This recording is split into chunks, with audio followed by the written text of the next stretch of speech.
Thank you. यायच्या अगोदर तुमच्या दोघांना पण ओवाळते आणि दृष्ट काढते.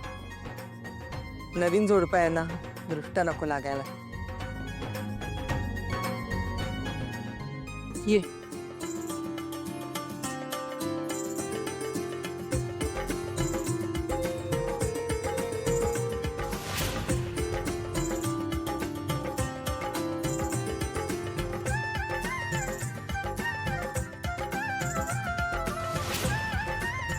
दृष्ट काढते हा.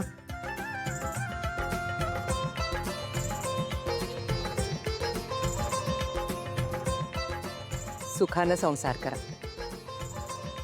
माप ओलांडण्याच्या अगोदर जरा तुझ्यासोबत काही बोलायचं, जरा येतेस?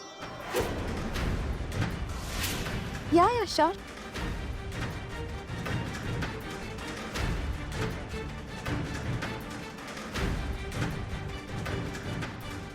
बघितलंच ना रोहनचे बाबा कसे वागले माझ्याबरोबर.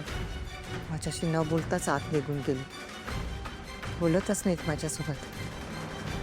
ते गोव्याचे काही घडलं ना, त्यामुळे ते चिडलेत. आता असेच चिडून राहणार, बोलणारच नाही माझ्याबरोबर, माझ्याकडे बघणार सुद्धा नाही.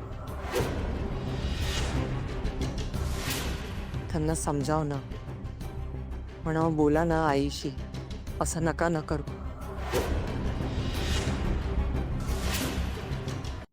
घरामध्ये नवी नवरी आली आहे आणि घरातले लोक सगळे आपापसात बोलत नाहीयेत, चिडून बसलेत. कसं दिसेल सांग अधीरा.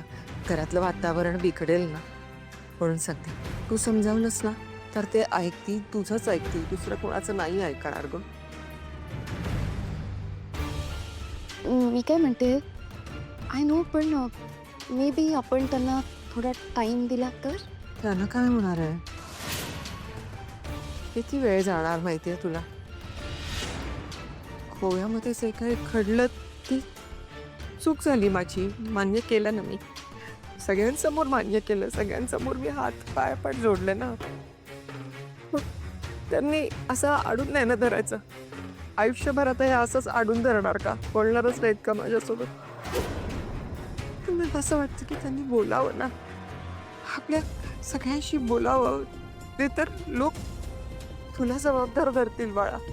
पण ती नवी नवरी घरी आली आणि तिच्या पायगुणांना हे असं सगळं वातावरण बिघडतंय घरातलं.